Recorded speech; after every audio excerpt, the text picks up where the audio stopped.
Hello again, everybody. Zach Attack is here with my first Raw review of 2015 on this Monday night, January the 5th, 2015. Of course, from Corpus Christi, Texas. So noticeably infamous for not having good crowds. But this crowd was decent enough for this okay Raw. Last week's Raw was a pretty interesting Raw until the finale, when the Authority was brought back, thanks to John Cena kind of being bullied into bringing back the Authority after getting threatened by Seth Rollins to beat up Edge. So much for the Be a Star campaign. No wonder why they haven't had any advertisements for that in months. But tonight's Raw, with the first night being with the Authority back in full power, we did see some things go down. We saw the main event of the pay-per-view get changed. Just a little. We crowned a new champ. Of course, you saw the subtitle. We did see that. And some people heard this tonight. So let's kick things off with John Cena coming out with all the superstars at ringside ready to be addressed formally by the Authority. John Cena's trying to make his apologies for kind of being forced to bring back the Authority. Being put in an awkward situation, like I mentioned, with him kind of being forced to bring back the Authority after being bullied kind of into it, with Seth Rollins threatening to kick Edge's head against the briefcase. So as John Cena was saying his reasonings and his apologies and all that stuff, here comes the Authority himself, coming out saying that they appreciate John Cena for bringing him back, and it'll be John Cena Appreciation Night. They not only appreciate John Cena, they also appreciate the man that kind of forced Cena's hand into forcing Cena to bring back the Authority. After weeks of trying to get Cena to be goaded into bringing back the Authority, Seth Rollins finally intimidated Cena enough to make him force Cena to bring back the Authority. And Mr. Rollins got awarded tonight. We awarded, should I say, as subtitles say, the Royal Rumble main event has been changed slightly. It will no longer be a one-on-one match between John Cena and Lesnar. It's going to be a triple threat match involving John Cena, Brock Lesnar, and now Seth Rollins. Now, yes, I've been bitching about this for the last couple months about Cena Lesnar 3 not being exciting. Adding Seth Rollins in a bit, it makes it a little more interesting, but I think we all know why that Seth Rollins has been added to the main event match to prevent him from cashing in Money in the Bank. Now, there's been a lot of rumors flying around about Rollins probably cashing in on Money in the Bank at the Royal Rumble. But you know what? Even if it seems like they're going to pull a trick on us by having him in the match so he wouldn't cash in Money in the Bank, maybe he should. Because you know what would happen? He would probably be in the match just to see Cena and Lesnar beat the shit out of each other. Don't get involved in the pinning, like Cena pinned Lesnar or Lesnar pinned Cena, and then cash in on the loser or the winner, who would become the loser if he got cashed in. So I think could be the case. That Seth Rollins could still cash in Money in the Bank probably after the match. He doesn't get too much involved in it. So there you go.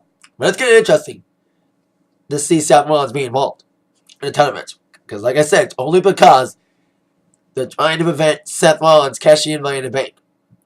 Or it could be a trick, because he could cash in after the match. After the initial match. So we shall see what happens at the Royal Rumble. But until then, it's all about tonight. And the Authority said that we've changed for the new year. That this is a new Authority. We have no agendas. We're not going to punish anybody or anything. Well, right after that, to quote an Aerosmith song, it was the same old story, same old authority, my friend. Yes, same old bullshit for the Authority, punishing everybody, specifically the members of Team Cena. And the punishment started with Dolph Ziggler having to defend his Intercontinental Championship against Bad News Barrett. Now, I kind of predicted this match was going to happen on last week's Raw when we saw Bad News Barrett return to Raw, beating up on Cesaro. And I thought that Bad News Barrett made a babyface turn. And I said that Bad News Barrett would probably get a match against Ziggler at some point because he never really lost the IC Championship. But I was like, Because like I said, I thought that after his match against Cesaro, he was cutting a babyface promo. So I was like, be interested to see two babyface face off. But Baron turned heel yet again. He was probably just being a babyface just for that one night. But still, Baron's Baron against Ziggler ended a little quickly as we all thought. Despite Baron trying to get back in the game after a fury from Dolph Ziggler coming in, big offense. The BNB was trying to do his own little offense. So Dolph Ziggler called him by surprise with a roll-up. 1-2-3 victory. Dolph Ziggler won the IC Championship, or should say retained it, or so we thought. Following the initial, what would become the first fall, as Kane would come out after Baron Baron beat the crap out of Dolph Ziggler after we thought was the ending of the match. Like I said, it would become the first fall of a 2 out of 3 falls match. Because like I said, Kane came out after Dolph Ziggler got his ass kicked by Baron Baron. He was tossed around the entire outside of the ring, outside the barricade, all that crap. Got tossed back in by Barrett. But that's when, like I said, Kane came out to make it a 2 out of 3 falls match. And then Baron Baron easily picked up the second fall with a weakened Dolph Ziggler. Picked up the scraps, delivered the wasteland in the 1-2-3 victory for Baron Baron in the second fall, making it even up. And despite the punishment being nailed by Baron Baron, even the doctors came to him during the break, and despite being punished after the initial win, he thought, Ziggler fought valiantly and tried to reclaim his title gold. It was a decent second half of the matchup after the initial premature ending leading up to the second fall made by Kane. Then comes the third fall. This second half match was pretty interesting matchup with these two guys just duking it off with Ziggler. Despite all the punishment getting nailed by B&B after the second fall, Kane trying to come back valiantly as he just beat the crap out of Baron with all his big moves, going for the famous serve, trying to go for zigzag a few times, and even Dolph was being set up by Baron Baron a few times for another one of his big new moves, Winds of Change. He really did Wasteland during the second fall. Michael Cole called it Winds of Change. At least he corrected himself. And speaking of that, Booker T took over for the King tonight. King was sick tonight. He was in the hospital over the weekend with diverticulitis. Get well soon, King. And Eden took over for Lily Garcia because her father's in the hospital. So announcement changes tonight because of health reasons. So, despite Dolph's best efforts, I saw Kane at ringside. I was fearing that Kane was going to get involved in the matchup and distract Ziggler. Well, my fears were answered. As Ziggler was trying to get back in the game, there's a decent little matchup between him and Baron Baron. He got distracted by Kane long enough for Dolph Ziggler to get nailed by the Bowhammer elbow in the 1-2-3 victory. As Baron Baron won his second fall, the third fall, should I say, but he won a second straight fall after winning the second. And of course, reclaiming the title he never lost, the IC Championship. Now, I have nothing against Baron Baron being the IC Champion again. Hope he doesn't get injured again out of it. Because last time he was IC Champion, he was injured. But in my mind, he should have beat anybody else. If he would have beaten anybody else for the title, I remember fine with that. But he beat Dolph Ziggler for it. And with a kind of a screwy ending with Kane getting involved.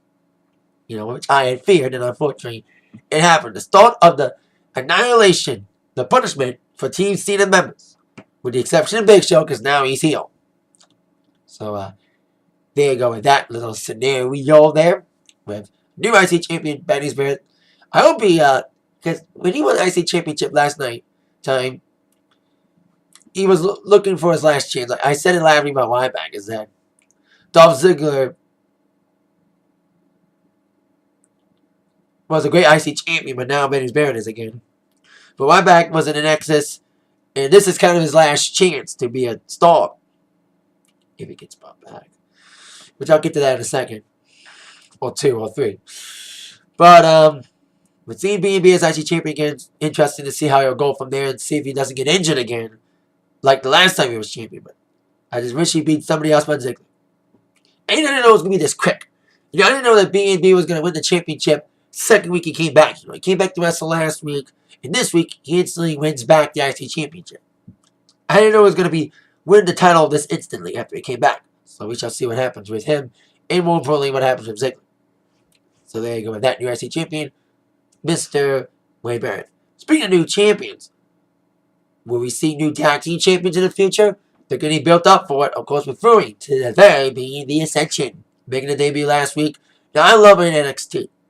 They're a dominant team in NXT. The debut last week, just basically destroying Mizdow last week in a supposed tag team match between Miz and Mizdow, ended up being just annihilation of Mizdow. They looked out of shape, I heard. Rumors about that. The Vince wasn't happy with them being out of shape and all that. But I think they looked a little bit of the night as they took on two jobbers. And what got people talking was the promo. And the promo was interesting, but you kind of put yourself on a pedestal if you're comparing yourself to the teams that many people compared you to, like a second-rate Demolition and a second-rate LOD. They call the War Warriors. And Demolition, there's been some great dominant tag teams in the world of WWE. There's been Demolition. I think Connor said something Victor would be like, we would destroy them. And then they brought out the words of the World Warriors.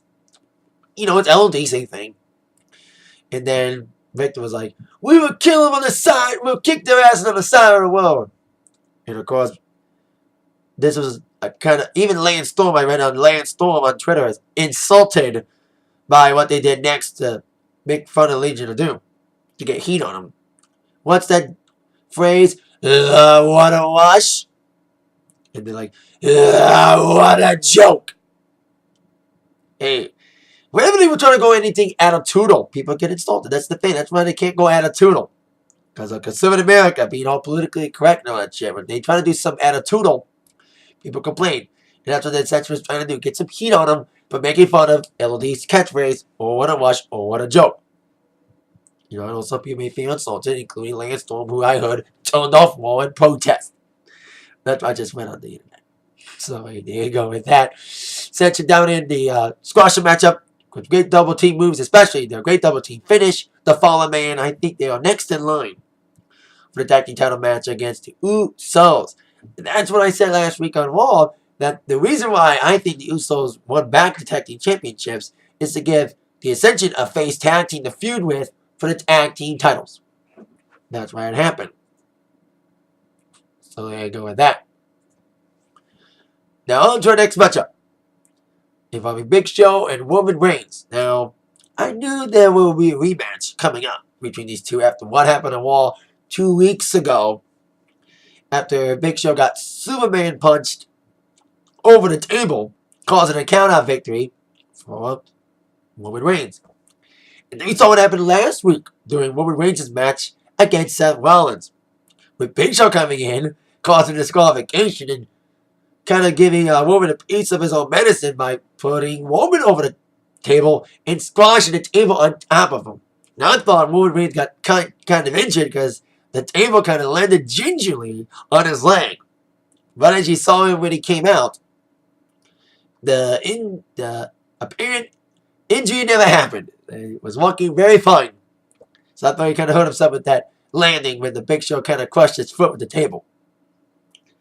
But it was fine enough to face Big Show tonight, because I was like, wait a minute, why having this match tonight? I knew they were going to, like I said, I knew they were going to have a rematch at some point. But I thought it was going to be Royal Rumble. One thing they may still have a match at Royal Rumble. After this match tonight, decent little match between these two guys. Roman Reigns, in my mind, carried the match again, because he's the more agile one, he's the more faster one, because Big Show's not as agile and as fast as he used to be, with his limited mobility because of his age and all that, But he's still trying to perform. At least he did better with Roman in his recent matches with Mark Henry and Eric Rowan. And I'll get to him in a second. So, we would see Reigns dominate on Big Show, trying to go with a Superman punch at one point in the matchup. After taking him down and all that, even there was some more drop. But then Big Show would come in midair with a chokeslam attempt. And then they would brawl outside the ring. And I thought, oh no, not another screwy ending, not another count out. But instead of a count out, we got a DQ as Big Show would nail Roman Reigns with the steel steps. It was just beat him up outside the ring, tossing the steel steps back into the ring. But as he was about to nail Roman with the steps in the ring, Roman kicked him, or should I say, speared him, making the steps land on his face. Well, not that hard though. Kind of like what Big Show almost did to Roman Reigns' foot when he squashed the table on him. Didn't hurt his foot. Same thing happened with Roman Reigns making Big Show land on top of those steel steps after he speared him in the ring, making him land head first into those steps. Steel steps that Show was trying to hit Roman with. So there you go. Because after this DQ, I think they'll still have a match in Royal Rumble because each guy has beat the other by either DQ or countout. You know, Roman Reigns won by DQ, or should I say countout 2 weeks ago. And this week, he won again by countout, a DQ. So he won by DQ or countout. He's a real pain over Big Show. Now on to our next matchup involving Nikki Bella and Natalya. Now we saw this match last week. No one of my friends make fun of all being the same people fighting each other every single week. That's why NXT's better. Most of the time. Anyway, we saw this match last week with Natalya getting a little bit distracted as her husband, Tyson Kidd, caught Nikki Bella in his arms after Nikki got tossed over the top rope by Natalya during the matchup. And that distraction was just enough to get Nikki Bella the victory, capitalizing on that distraction. Well, tonight, the tables will be turned as Nikki Bella will be distracted this time around by Paige, who was at ringside to accompany Natalya instead of her husband this week. Because Paige, being a Total Divas cheap plug, you know, they're trying to cheap plug the Total Divas show as the cheap plug in the network, which is finally going to be in the UK. Let's hope they don't pull it the day before it launches again, like the last time they teased the UK launch in November. Cancel it 24 hours before the initial launch. Like, I do feel bad for the UK. At least they're getting the app over the top, unlike in Canada, where it's actually a real network and not over the top, you know. So there you go. But like I said, unlike last week when Natalya got distracted and Nikki capitalized, Natalya would turn the tables, like I said, and capitalizing on her own distraction as Paige would start a fight with Brie Bella outside the ring, causing Nikki to be distracted long enough to get a roll-up in a 1-2-3 victory for Natalya, probably setting herself up for an inevitable title match between her and Nikki at the Royal Rumble. But then Nikki would brawl against Natalya after the matchup, attacking her, following that distraction, and then Paige would come in for the save. Is Paige turning face again? Who knows the story? Since now she's apparently friends with Natalya in connection and promotion of Paige now being on Total Divas as a cast member. Now, over the next matchup as the punishment on Team Cena members continue on. Since the authorities back, they're punishing everybody, making everybody forget that Survivor Series even happened. That's why I didn't like the authority being brought back so soon. It kind of diminished Survivor Series impact. And of course, kind of diminished and downplayed Sting's debut. So as I said, the punishment will continue as Eric Rowan would take on Luke Harper with special guest referees. Yes, special guest referees. As J&J Security would both be the referees in this matchup against Rowan and Harper. Do I even need to tell you what happened? One-sidedness. You know, Harper is being set up for a big clothesline across the ring, but then J&J Security would try to prevent Eric from doing so. And distracted Rowan hard enough or long enough to get a big nasty clothesline from Luke Harper. And then Jamie Noble with the 3 count, the fast count, and attacking Eric Rowan following the match. They even made a comment about the NFL, about what happened during the Lions game yesterday. That was discussed in my Attack Sports today. So, there you go with that. At least if it's fun of the NFL's officiating, because it's fucking true, because I think the Lions, they kind of got screwed yesterday against the Cowboys. Because I live in Detroit, and it is been chaos for the last 24 hours. Everyone's been having their own opinion about the whole thing with the Lions game. Like I said, that's all my attack sports of this channel, so there you go. Now, with our next little matchup, by the way, before we get to the next match, probably one of the few bright spots of tonight's Raw, Bray Wyatt against Dean Ambrose. Cena, like I said, was in the ring in the beginning of the night to address the Authority before they came out to address the Superstars. What's always interesting about these events where they have the Superstars all in the ring, you look around the ring and it's like, well, I haven't seen that guy in a while. I even saw Sin Cara in there. But what made me kind of interesting was seeing John Cena stand next to Darren Young, who I haven't seen in a while because he's been injured. And he's got a new goatee going on. Remember when Cody had a mustache and everyone was chanting, Cody's mustache? I think they should chant, Darren's goatee. Hashtag Darren's goatee should trend. Just because we saw it a lot because he was staying next to Cena the whole time doing this promo early in the evening. Darren's goatee. I was like, wow, he's got a great goatee there. We haven't seen him in a while. So he wasn't going out that goatee since he's been out for a while with a knee injury. So there you go. Now on to, like I said, one of the few bright spots of the evening was the ambulance match between Dean Ambrose and Bray Wyatt. Now, I said it last week and also the last couple of weeks, and on the Attack Sports as well. I'm cheap plugging my shows. I do the network cheap plugging, But hey, my videos, like people watch my opinions. Like to let the people check out my opinions on things. That's what I like to have. That's my videos. Yeah, I would like people to watch my stuff. That's why I'm doing this, to express my opinions and hope people watch them. And hope you enjoy watching this right now.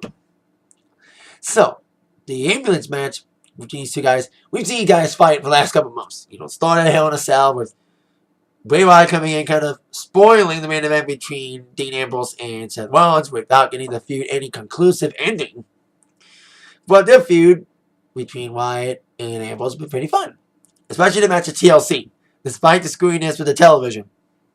They had a boot camp match, they had the Miracle on 34 Street Fight a few weeks back, and now the ambulance match. I think of all the matches, besides the TLC match, I think this one was probably one of the best matches. First ambulance match ever on Raw. It's been on pay-per-views, but never on a Raw until tonight. And this was a pretty fun fight. It was very back and forth. There were some really good spots in this fight. With Dean Ambrose being nailed against the door to his knee.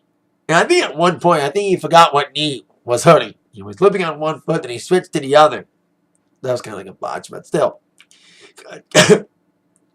Kind of sold that injury, no matter what foot it was, as he fought valiantly with the 1 foot advantage. And it was, like I said, it was a brawl. The only quip was, I wish they used more weapons. They used the table, and a chair, and a stretcher. Another good spot was where Dean Ambrose had the yellow stretcher thing on top of Bray Wyatt's throat and nailed him with it against the door of the ambulance. Like, here's the stretcher thing to Bray Wyatt, and he was coming forward by Ambrose. It was like, boing, nailed the thing against the door, and it hit Ambrose, hit Wyatt's neck with it. I'm trying to explain it. But hey, that's why we enact things sometimes. Another good spot was when Ambrose did the lunatic French clothesline against the barricade. That was a cool move. And also when Sister Abigail was nailed against the ambulance door at one point by Bray Wyatt. That was another good spot. And these guys were just tearing it up. And the crowd at Corpus Christi's been infamous for being weak crowd. But this crowd was interested in doing this matchup. With some great chants going down, cheering on. Ambrose trying to get into it, including This Is Awesome. And it was an awesome match. It's very physically grueling fight. They fought outside the ring. They fought in the ring. So they fought all over. They used the chair a few times. And of course, one of the big spots was, we've been seeing Ambrose, one of his big moves that he likes to do is, especially he did this a lot during the TLC match, nail Wyatt with an elbow from on top of something through a table. He did it on top of a ladder, on top of a top rope, but tonight, Dean Ambrose did the elbow on top of an ambulance on a fallen Bray Wyatt through a table. Despite his best efforts, Wyatt would get the advantage as he would just nail on Ambrose's knee. And after the first Sister Abigail, like I said, against the ambulance door, another Sister Abigail would be nailed on Ambrose, this time on the steel floor, on the concrete floor, should I say, instead of steel floor, concrete floor. It may feel like steel with the impact. And Ambrose got tossed to the ambulance. Doors were shut. Bray Wyatt got the victory. There's no screwiness, like no exposing TVs. So at least Wyatt kind of won cleanly. Kind of. No DQ match and all. So there you go. Interesting, fun, exciting fight between these two guys. They always deliver good matches. So this is no exception. I think it's probably one of the best matches besides the TLC match. Fun, exciting matchup between both these great competitors, Wyatt and Ambrose, with Wyatt getting the victory. But I do hope this feud is over. I hope this is the conclusive ending of the feud. Right here. As much as I love these guys, seeing them fight each other, I think they need new feuds to start now. So there you go. Speaking of feuds that kind of are continuing, we have the Usos teaming up with Jimmy's wife, Naomi, to take on The Miz and Mizdow along with Alicia Fox. Stemming from what happened last week, of course, with the Usos becoming the new tag team champions. It's kind of interesting that for the last 2 weeks in a row, we saw title changes. We saw the tag team title change to end 2014. We began 2015 with new IC champion. With, of course, Baddie Barrett reclaiming the gold tonight. With a little help from Kane. So there you go with that. Now, this little fun little 6-man tag, or 6-person tag, should I say. Once again, the whole Mizdow thing. You sound like a broken record every week, but I love Mizdow and the way he's been performing as this character. Getting over with the fans. And I do hope for the turn very soon.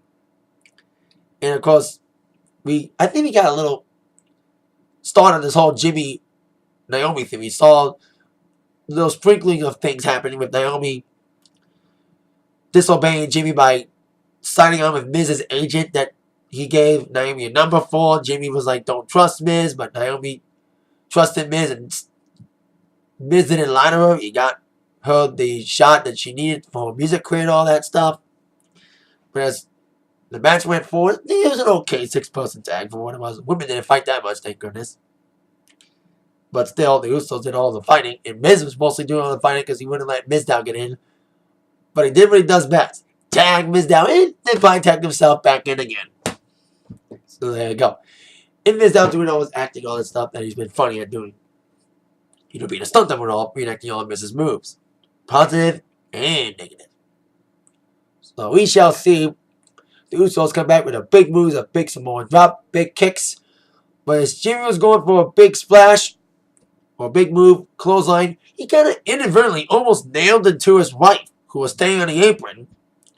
And with that distraction after Jimmy got caught off guard by his wife standing on the apron, Miz took advantage of that with the roll-up, with the tights held on, 1-2-3 victory for Miz, pinning one half of the tag team champions.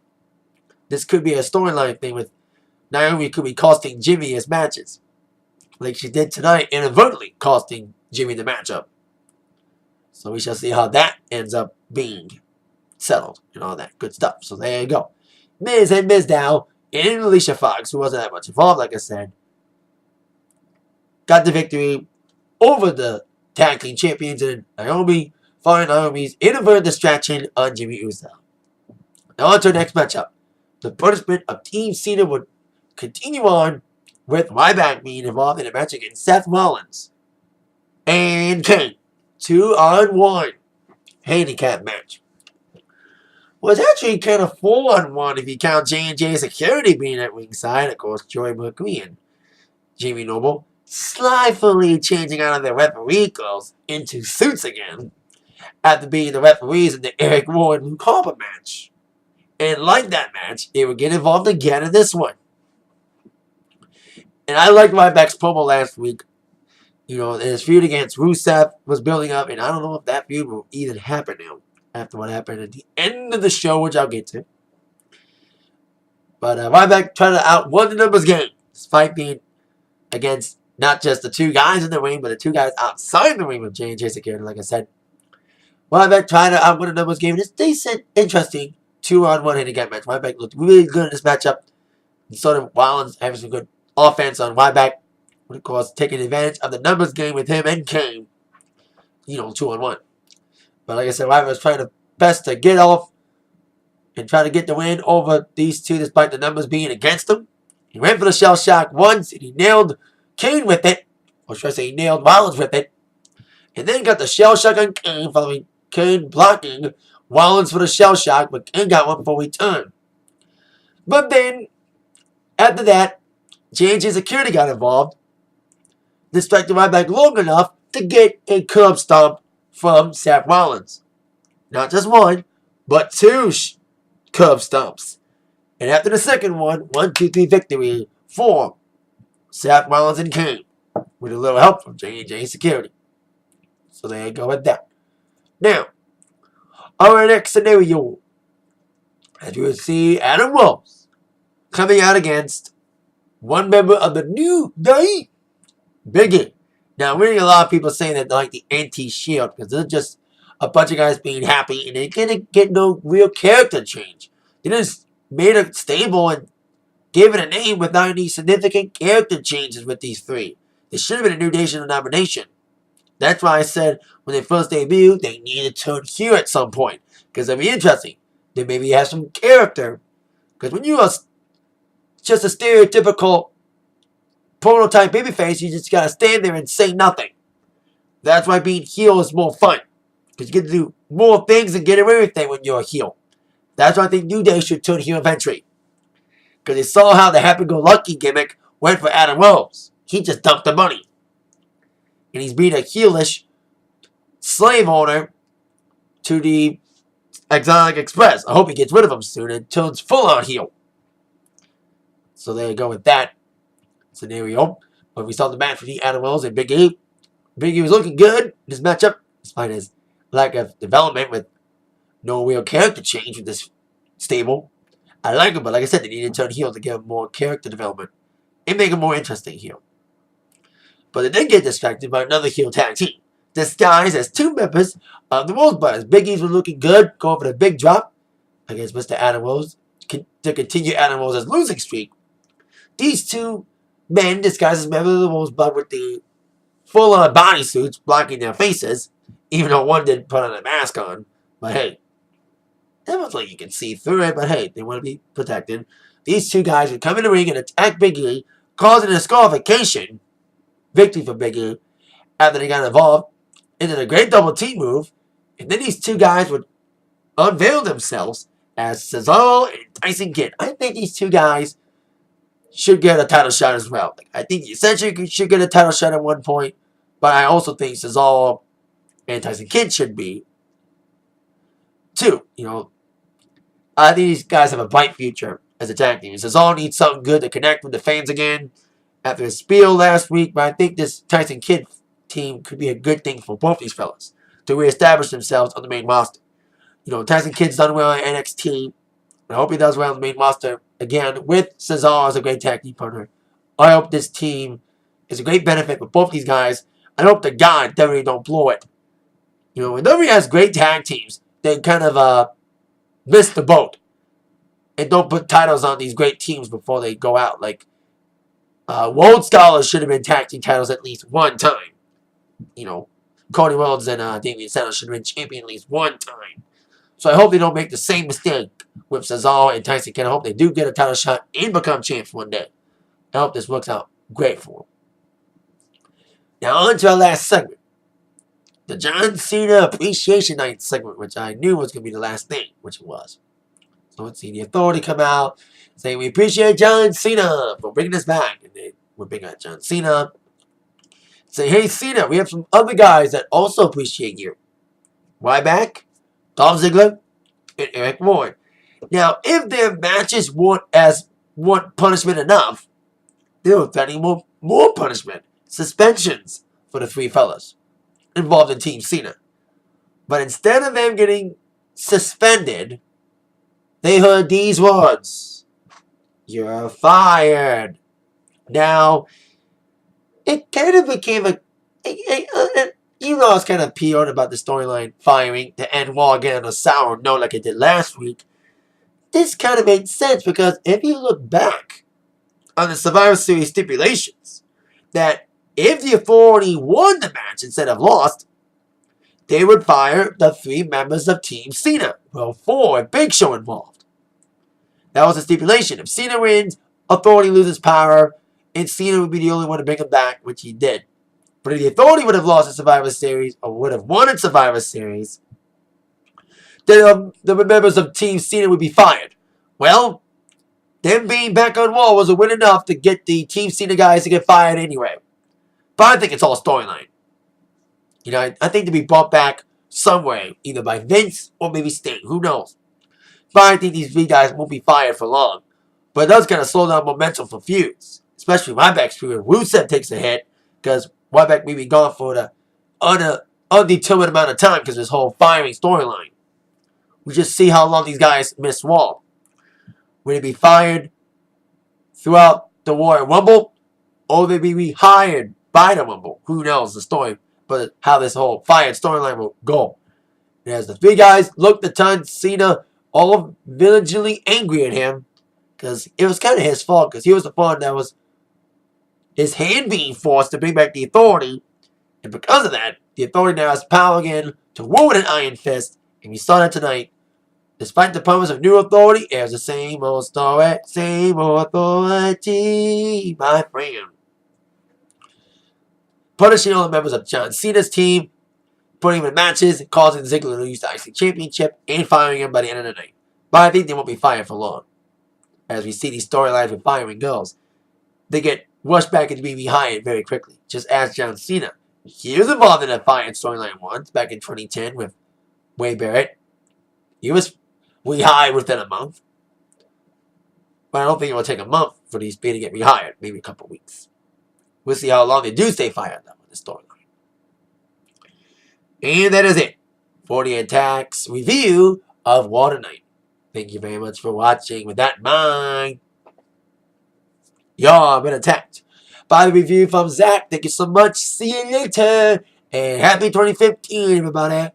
Since this is my first review of the year, first Raw review of the year, thank you again. See you. Happy 2015. Yeah.